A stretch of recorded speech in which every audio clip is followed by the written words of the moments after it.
Salamat sa Ginoo mga igsoon, for more Indian clarification last in prayer mga igsoon. Salamat sa Ginoo mga igsoon. Adlaw-adlaw dahil ta mag-ampo na sa Ginoo mga igsoon.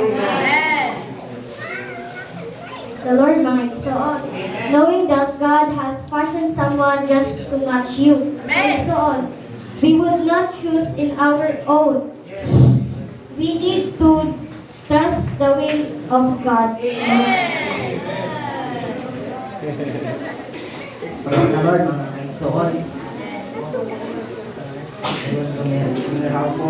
Do not talk to anybody your own age, anybody single, and anybody who got marriage last week that do not know anything.